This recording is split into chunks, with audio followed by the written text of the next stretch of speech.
እንግዲህ ብፁዕ አባታችን አንጋፋው አባታችን አቡነ ሳዊሮስ ራእያቸውና ዓላማቸው ሁሉም ሰው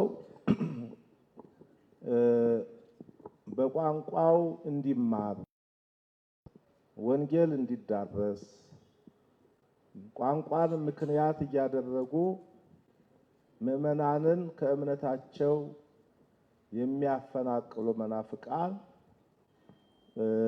እንዲገቱ ምዕመናን ከእምነታቸው እንዳይፈናቀሉ ቤተክርስቲያን ለሁሉም ተደራሽ በወንጌል ተደራሽ መሆን አለባት ከሚል አንጻር እንጂ ቤተክርስቲያናቸውን ስለሚወዱ ሐሳባቸውና ዓላማቸው ይሄው ነው። ቀደም ብላ ቤተክርስቲያን በዚህ መንገድ ብትሄድ ኖሮ ዛሬ ያመለጡን ልጆቻችን አያመልጡም ነበር። አባታችን ይሄው ነው ቁጭታቸው። ልጆቻችን ዓለም የሚያወራው ምንም ያው መቸስ ማሩን አምርሮ ወተቱን አጥቁሮ ነው ዓለም የሚያወራው። እሱ ያው በሐዋርያትም የደረሰ ዕጣ ፈንታ ነው። በነቢያትም በሊቃውንቱም በሰማዕታቱም መከራ ሳይቀበሉ ጽድቅ የለም። መከራ ሳይቀበሉ ስራ የለም፣ መንፈሳዊ ስራ። መከራ ሳያስተናግዱ መንፈሳዊ እድገት አይገኝም። እና ብፁዕነታቸው ራእያቸው አንድና አንድ ነው። የሰው ሕይወት መጥፋት የለበትም። አንዲት ነፍስ ብትሆን ታስጠይቀናለች፣ ልትጠፋ አይገባም።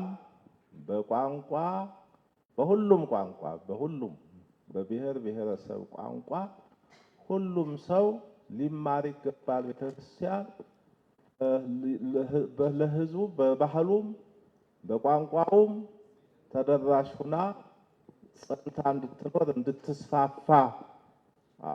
እንድትስፋፋ ጥረት መደረግ አለበት በሚል ነው የአባታችን ዓላማ። ይሄ ብቻ ነው እንጂ ሌላ ዓላማ የላቸው።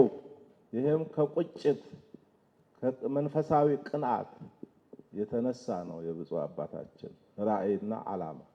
እና ስለዚህ አሁንም እድለኞች ናቸው ልጆቻችን።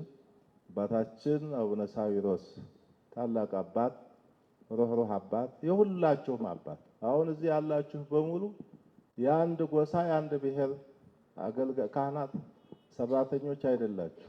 ከሁሉም ብሔር የተውጣጣ ያለ ነው። አባታችን ሁሉንም ማንንም አይገፉም። በእኩልነት በየዋህነት ደግነት ማንንም የሚያዩ ሁሉም እንጀራ በልቶ እንዲያድር ሁሉንም ስራ አግኝቶ እንዲሰራ የሚፈልጉ አባት ናቸው።